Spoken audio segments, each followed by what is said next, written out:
Now being 3 p.m., we can call the February 15th meeting of the Laconia Police Commission to order. Please rise for the pledge. I pledge allegiance to the flag of the United States of America and to the republic for which it stands, one nation, under God, indivisible, with liberty and justice for all.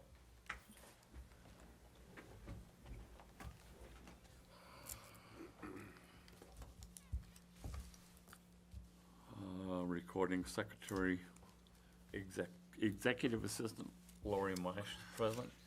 Roll call for the commission. Commissioner Davis? Here. Commissioner Mello? Commissioner Whittam is here.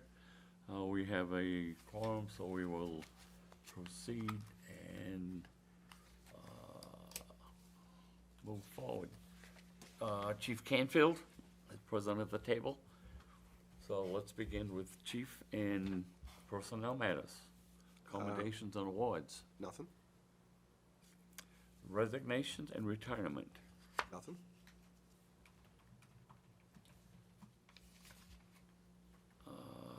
promotions and classification changes, Nothing. command staff reports, Chief Canfield. Support division, So the new office construction upstairs is nearly complete. They're just waiting on the carpet and some finishing touches. Just as a reminder, this was, we got an initial quote of $50,000 to do this work, and Officer Bassett was taken off the schedule for, I guess it's probably about 4 or 5 days at this point, and has done all of the work, and we've spent less than $5,000 so far. So that, I don't think we'll go over 5,000 completion, so very big savings there. Seal and tile replacement, we've lost a lot of the seal and tiles. I guess it was almost a year ago due to the mold situation, which was corrected, but the seal and tiles never got replaced. So those are about 95% complete. Parks and Rec is just finishing up the loose ends on that. The outside lights, we've had problems because there's been multiple timers for the parking lot lights. So they'll come on during the day and then they don't talk to the old controller in the utility room. So we had that synchronized, so now it's the time has been removed and it's just based on daylight, so the parking lot lights won't be on during the daytime. So that should hopefully save us some electricity. They've been busy with doing regular grant maintenance on a number of different grants. We'll be taking on a high school intern from the high school criminal justice class beginning May 8th, which will run to May 26th, so she'll be in every day of the week. And then they've been planning for the tabletop exercise for active shooter, which will take place on March 15th, followed by the full-scale active shooter training at the Pleasant Street School on April 15th. As preparation as part of that, all uniformed officers will be going through breach and training for patrol officers on March 21st and 29th. That was as a result of what we read in the report from the Uvalde school shooting, where they had a lot of difficulties getting into the building. So this is going to teach our officers how to get through secured doors and fortified locations. So that's it for support.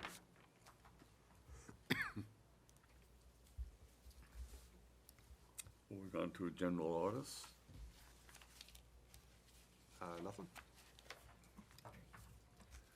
Operations division, Chief Canfield. So they have convened a recruitment team consisting of a number of different officers, and they're in the process of working through their assignments and what they're going to contribute. 2 officers on that recruitment team went down to the Southern New Hampshire University on February 8th for a job fair, where we have currently 1 vacancy, but then we have the 4 grant positions which were new this year. So we're really looking for 5 officers. Working on planning for a Wake the Lake event in the spring, as well as Motorcycle Week event. And they've started tracking we have a scheduling software called InTime, which is the schedule for uniformed officers, but they're tracking other collateral duty times, meetings, special you know, presentations, that kind of stuff, just to account for the officers' time, so I can have a spreadsheet to kind of show where officers' times are going, so. And that's it for operations.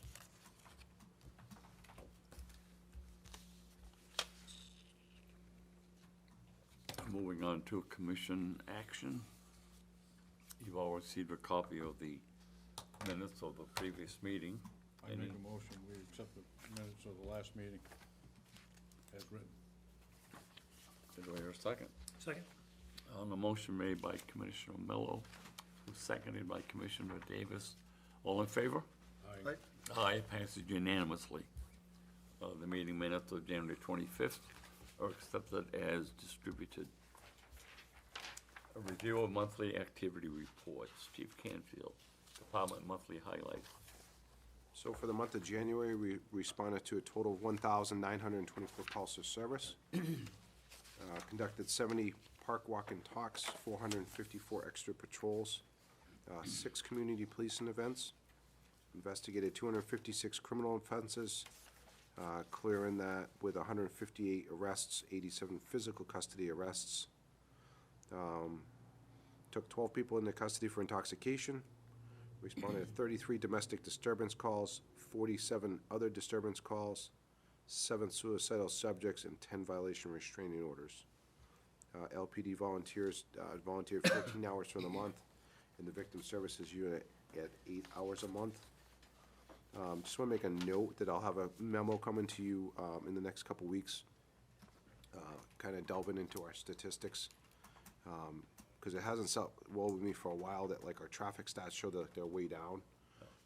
So what I'm going to do is do a, you'll see in the next month, hopefully by next commission meeting, is that the stats will compare it to last year, but then also the 10-year average, because I had Robin run the stats for the 10-year average. And our motor vehicle stops are actually second highest this year, or for 2022, second highest in the last 10 years. So I think looking at it over that 10-year picture puts a bigger, makes it a little bit clearer like where our traffic stats are versus just the previous month, which sometimes can show like a negative 25% or something like that. So seeing over that 10-year average, I think will clarify it. So I'll have that explanation to you in a memo in the next week or two, and you'll be able to see it. What's the extra patrol? So those numbers are way up compared to last year, but Yeah, so extra patrols are any problem areas that might happen. Like the parking garage, extra patrols are required at least once a shift. Just an extra emphasis on policing that area and being visible.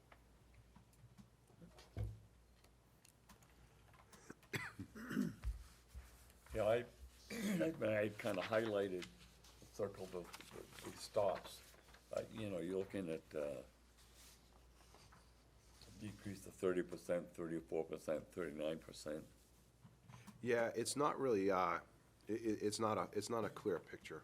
And I think giving you the comparison over the 10-year average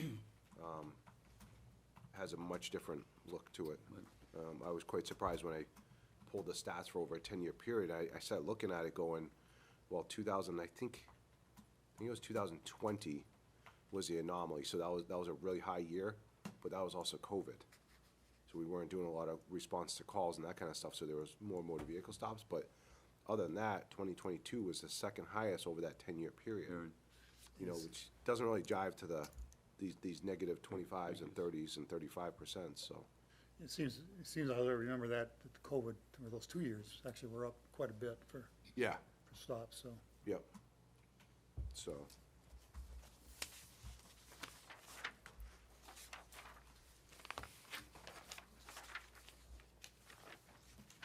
Criminal investigative unit statistics. Chief Canfield. So for the month of January, they took on, or they were assigned 18 initial cases, conducted 23 follow-ups on other cases, made That three. door's locked, I apologize. No worries.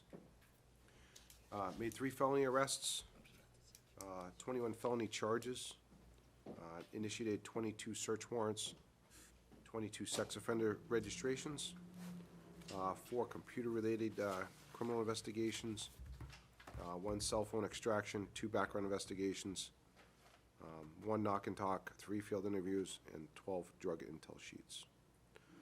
2 polygraph exams, and then they conducted 52 body-worn camera red actions.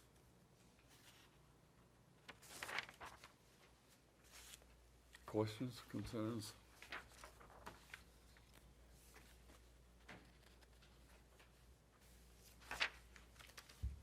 Moving on to budget printouts, Chief Canfield. No concerns, we're about 50, almost 53, 54% through the year, and the budget looks intact.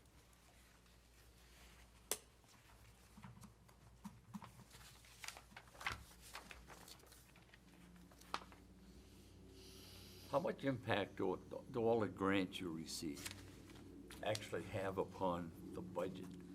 Or are these all in addition and above and beyond the budget issues? The vast majority of our grants are above and beyond the issue, so you take like the command post grant, or the camera grants that we've gotten, or the camera trailers, or the speed radar, signboards, that kind of stuff. So that would be all above and beyond. Those would have been most likely capital improvement requests, which, the state of that, it probably wouldn't be funded. Yeah. So having like the radar boards, for instance, to put those into areas to quell traffic problems or to get traffic count studies, just helps us do our job much better. Then we have grants like the highway safety grants, which are direct funding to provide extra patrols for motor vehicle enforcement, or distracted driving enforcement, or crosswalk violation, enforcement, that kind of stuff. That stuff is enforcement that is above and beyond what our budget would allow, so. Any excess funds go back to the provider of the grant, or can you use those excess funds? Yeah, we really don't have excess funds, because it's usually those projects are earmarked for a specific thing, like, when we spec it out, we get quotes for it, and it usually has to be submitted as part of that, so it's usually pretty right on. Right on. Are they federal funds or state funds, or, does it come from the feds into the state? Or do you Some is directly from the feds, like the JAG grants, like those are directly from the federal government. Others are funneled from the federal government through the state entity and then distributed from there. But usually the guidelines are tied to the federal requirement for the money. So is there any state funds only that comes in here, or is it mostly? Not that I recall, Pretty much nothing federal. recent anyway. You know what I think you've said this before, how much grants are for the year, for a fiscal year, how much we take in for grants? I would say on the average, $500,000 on average. I can get you a total on it. We totaled it not too long ago, and I want to say it was like $5 million over the last 6 years or so. Yeah, I think you've had those numbers, I just don't recall what they were, but yeah, if you can get that, it'd be great, so. Yeah, absolutely. Just got a notification from Senator Shaheen's office on the $200,000 grant for the upgrade to the technology wall and dispatch for the cameras, and, that's a $200,000 grant, so that's a big chunk of money right there, so, but I will get those numbers. Is most of the grant writing done by the lady in Plymouth? Mackenzie does most of yes, she does most of the big grant applications. So we'll feed her, usually we'll find the grant, and then we'll give her an idea what it's for. We'll do the legwork on getting any quotes or estimates, that kind of stuff, and then she'll do the actual grant writing itself. Does a good job. She does a very good job. Good job. Anything else? Monthly traffic statistics, Chief Canfield. So for the month of January, we issued a total of 32 parking tickets, responded to 36 motor vehicle accidents, 8 of which were with injury. And we made a total of 431 motor vehicle stops, issued 17 motor vehicle summonses, and 376 written warnings.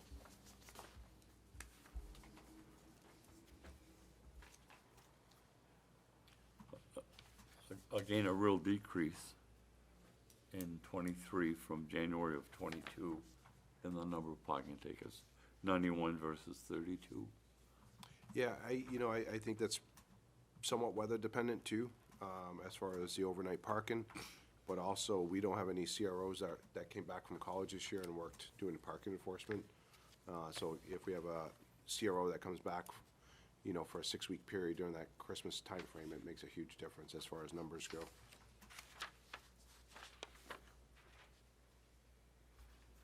So moving on to the monthly fleet report. Chief Canfield. Nothing unless there's any questions. I guess there wasn't a January one, right? There wasn't one done. I didn't get it.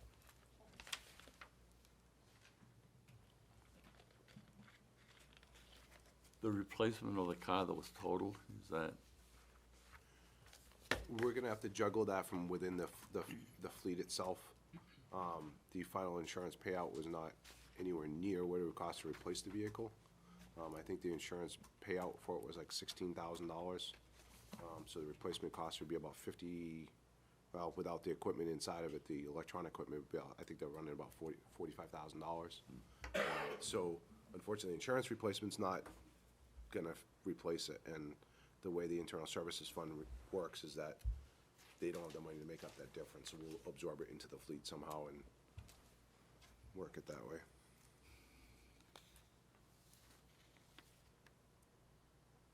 correspondence to and from the department?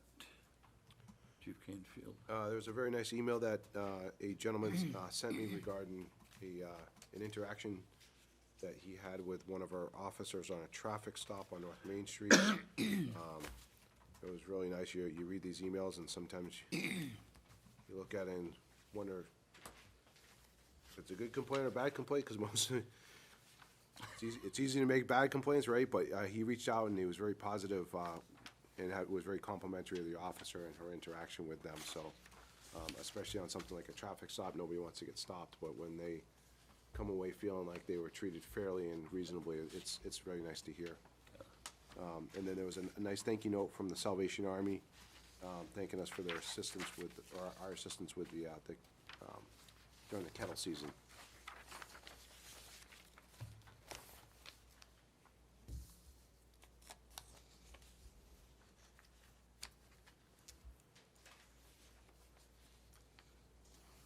On to the chief's report. Chief Canfield.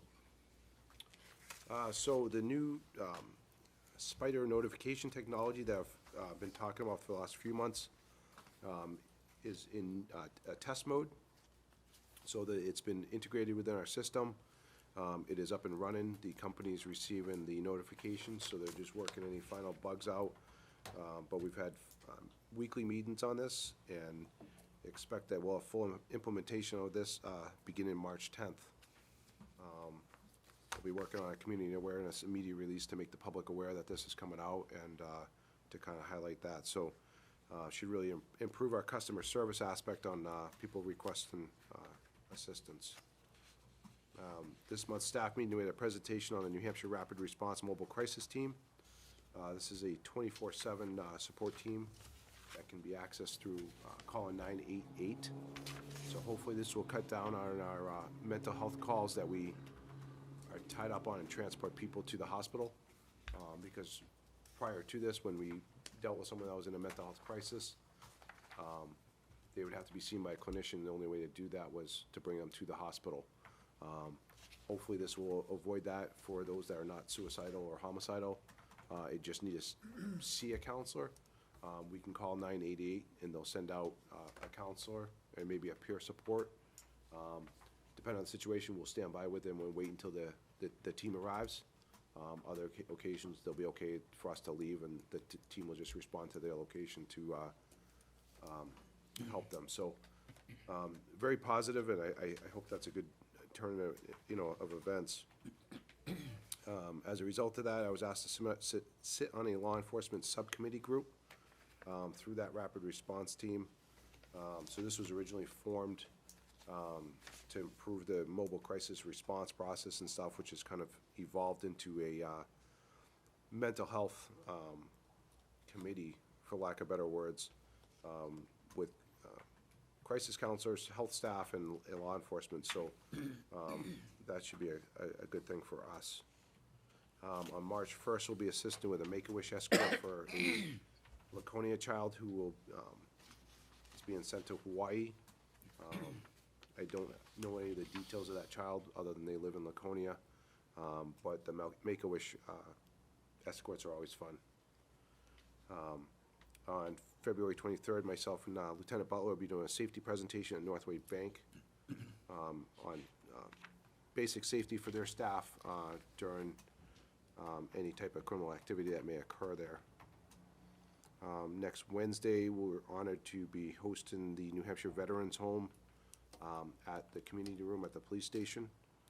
They'll be celebrating one of their members' birthdays, and they were looking for a room to host it in, and just asked if they could use the room, which involved into asking if I could speak as well. So very much looking forward to that. I sit on the executive board for the regional SWAT team. As a result, there's a vacancy for the assistant commander position. Detective Tony Horan has been currently the team leader. So on a unanimous vote of the board, he's been recommended to be the assistant team commander of the SWAT team. So that's a good thing for Laconia, and certainly Tony's very capable and a great asset to that team as well. During last week's cold weather event, it was a good team effort between the city manager, the mayor, the fire chief. We were in constant communication. The fire chief and I walked out through the several different homeless encampments, encouraged my officers to make contact with the homeless during that cold night especially, and get some people into shelters if they wanted to. So it was a good outreach. Chief, what was the reaction from the homeless when you visited? I mean, Most of them did not want to, they wanted to stay with their belongings, and just said they were all set. They appreciated it, but they were all set and didn't want to go anywhere. Part of the reason was that some had animals, and animals are not allowed at either shelter. They're not allowed at Isaiah's or the Doobie Building. And then part of it was that they were afraid if they left their tents or their belongings and went into the shelter, that the stuff would be stolen and disappear. But in any event, you know, we did outreach to them and did as much as I think is possible to let them know that there was help for them if they wanted it. What they use for heat and stuff inside them tents? Anything from, you know, the gas. Gas is very popular, Yeah. whether it be propane. There are some CO2 friendly ones that they use inside the tents.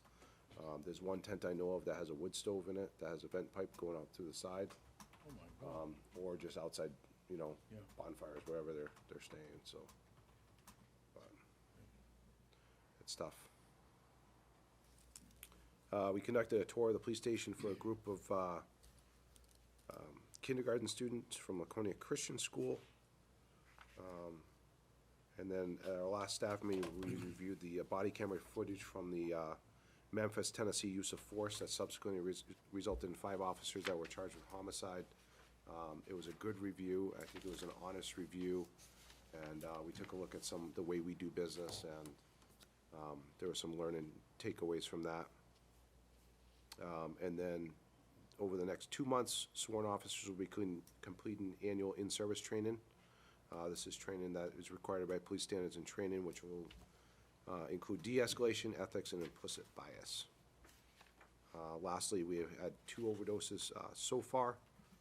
Today added another 3, so we're at approximately 5 overdoses year to date. And that's all I have. questions? Monday night, Monday night I brought, I was with an individual who brought a box of hot food. Shepherd's pie, homemade cookies, desserts, all warm food, and brought it down to because they were down here. Oh, And nice. they came up to 2 guys came up to the car to pick it up. And I was impressed. I mean, it was, one of the guys said to the lady I was with, "Can I thank you so much? Can I just give you a hug and say thank you?" And, you know, sincere, but both gentlemen were really appreciative. And There's a lot of good homeless people out there that, You know, there really are. I was walking around the end of last week, I think it was last week, one of the warm days, and I went down to Rotary Park and had a conversation with him, and it was interesting because I walked up to him in uniform and just immediately one of the guys whipped out his license. He's like, you know, his ID, and I'm like, I don't need your ID. I just wanted to say hi. So yeah, there are a lot of good homeless people, and you know, I think it stems from a number of reasons. So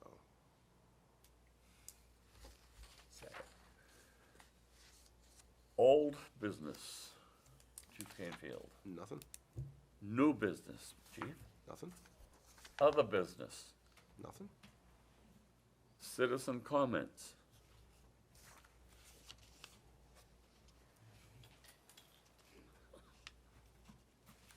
First, I want to apologize for my less than business-like appearance.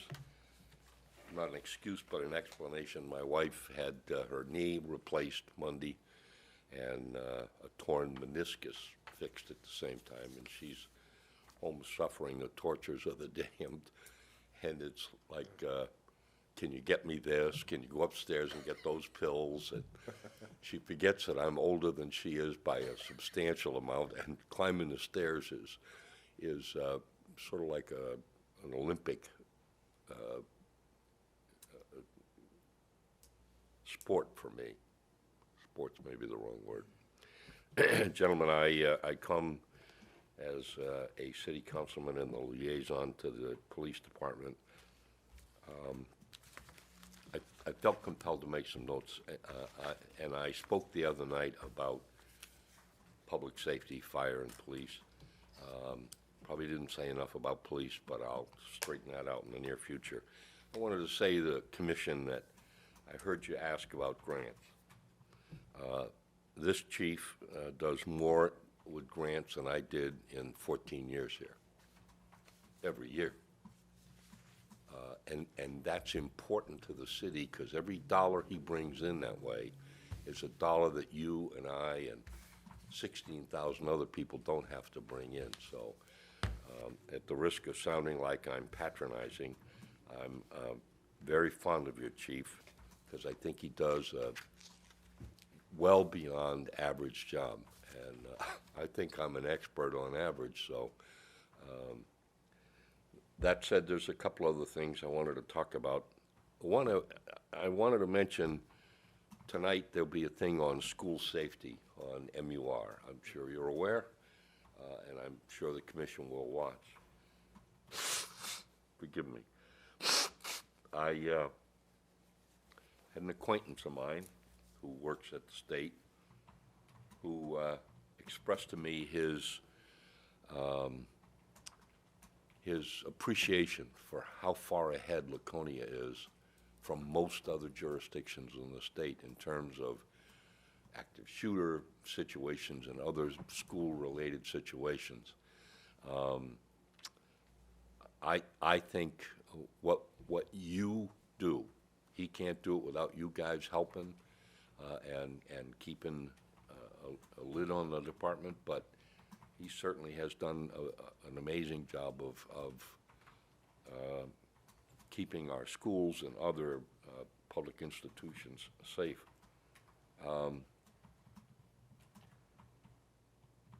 He mentioned homeless outreach, something I couldn't have done if they'd put a gun to my head, and I was not as inclined to believe there are a lot of nice people in my day, but there were a lot of different people back then. Nevertheless, I see the importance of this outreach. I think it's important to recognize that seeing the police, seeing the fire, personally get out and talk to them has got to have an impact on them, not to abuse the city of Laconia. If they do, he and his people will see to it that they don't do it a second time. But I just think it's important, and I want to say I'm impressed with the outreach that he and the fire chief made. I wanted to ask Chief about the cruiser replacement. How old was this car? It was a 2000, I think it was a 17 or 16. Okay. I'll talk to you again. I think we ought to be able to replace that car. Okay. And I'll do what I can to try and make up the difference. There's got to be a way to do that. I don't think you should be running on empty there. Lastly, not lastly, but lastly, at least in terms of what I have to say, I heard there's some questions about parking enforcement. I have questions about traffic enforcement. I should impart to you that I've had other counselors speak to me and say privately, we funded 2 traffic positions and the traffic numbers are falling off the scale. I don't think that's intentional, but I hope the commission does everything it can. I know the chief will, to try and pump those numbers back up. I said to you before, I've said to him 100 times, I don't care if you never give out a ticket. Tickets are not my thing. Stops are important. And I think I can speak with some authority over the years. The blue lights remind people we're here and to behave themselves. And that's the purpose of car stops as much as anything. Obviously, to speak to a citizen who's doing 50 in a 30 zone or whatever, on their phone talking, whatever they're doing, they ought to be spoken to about that, but there's other people who see it. And I think that's important. I hope he and the commission can make an effort to improve those numbers as much to eliminate any concerns of my fellow counselors. I do intend to. I think you missed it before you came in, but so what concerned me is if you look at the monthly statistics, Yep. it's always showing like 25, 30%. The comparison is directly corresponding to the previous month or the previous year. So I delved into it. I looked at the way some other cities do their statistics reporting, and they compare like January this year to January last year. Yep. But then they compare it January this year to the 10-year average, which prompted me to pull our 10-year average. So for 2022, that was the second highest year for motor vehicle stops in a 10-year period. Yep. There was only one other year that was higher. So what you're seeing with this snapshot is it's not a fair comparison to prior years or to the 10-year period. So I'm working on putting together a memo form to explain that and then to put those charts together so you see the 10-year average and realize that 2022 was second highest in 10 years. Yeah.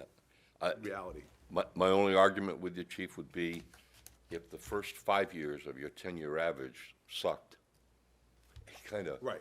it kind of brings down your 10-year average. So the 10 car stops doesn't look that bad if back 10 years ago, 8 years ago, they weren't doing well. Right. So I appreciate what you're saying.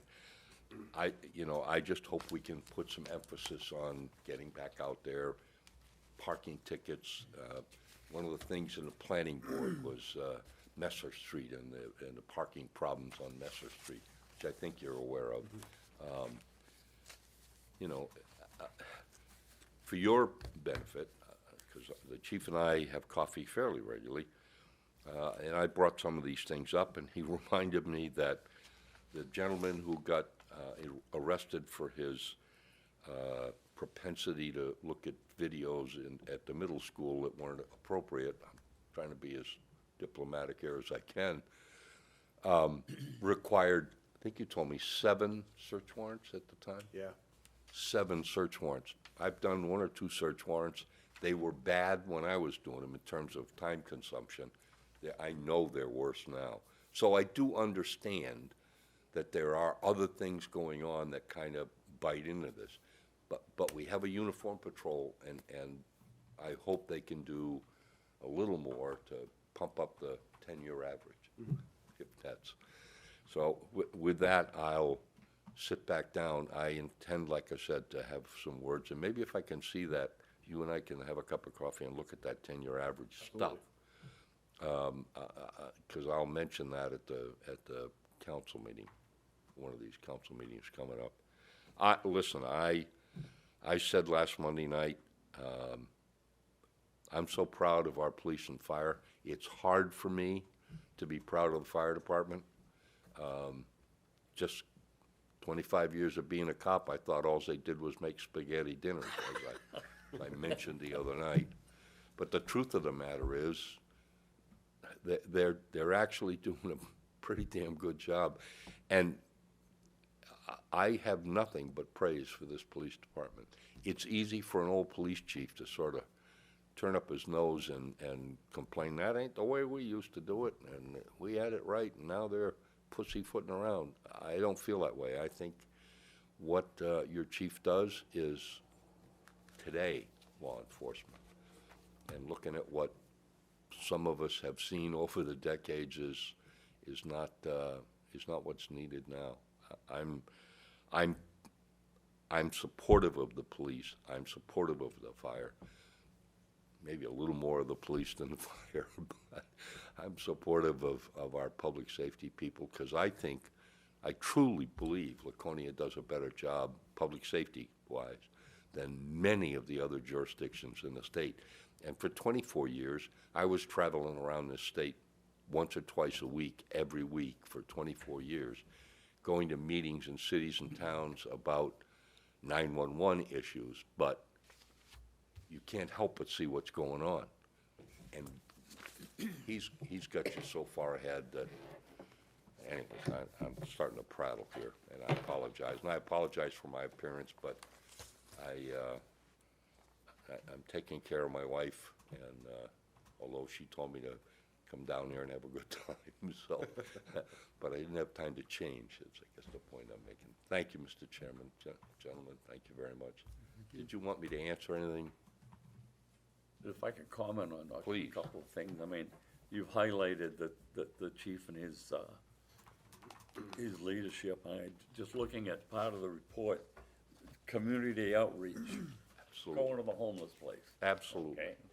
Okay. Escorting the Make-A-Wish, Yep.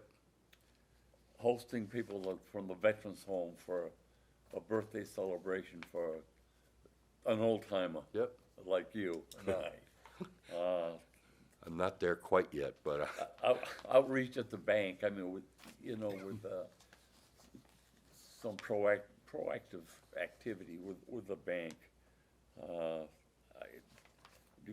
You have an officer going to an autism workshop. I mean, there are autistic people in the town right now that I know have contact with the PD. It's that outreach that Mr. 30 years ago, Mr. it wasn't Chairman, there. In the 14 years I was here, none of those things happened with me. You know, we dealt with drunks and the Elks Carnival and motorcycle weekend, and we had 3 riots in the 14 years I was running the department, and so I was kind of focused on other things. Every word of what you said, I agree wholeheartedly about. And I think those are the things I want to make some notes about before I speak to the rest of the council about what the difference is between now and then. And you know, because you were around for a lot of this, it just is a different time. And the important part is there's a lot of police departments in this state still doing what we did 20 or 30 years ago.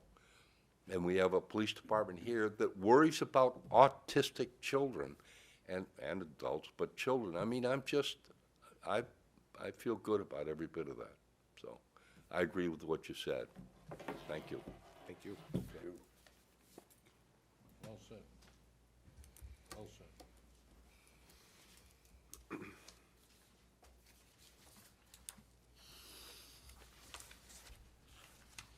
Okay, moving on to confirmation of the next meeting date, March 15th. Any conflicts? Nope. March 15th. Anything else for the good of the order? Hearing none, motion to adjourn. Make a motion, we adjourn the meeting. Is there a second? Second. Motion, all in favor? Aye. Aye, motion made by Commissioner Mello, seconded by Commissioner Davis, passes unanimously, and the meeting was adjourned at 3:41. Don't forget to shut the window. No, I can remember back when I first started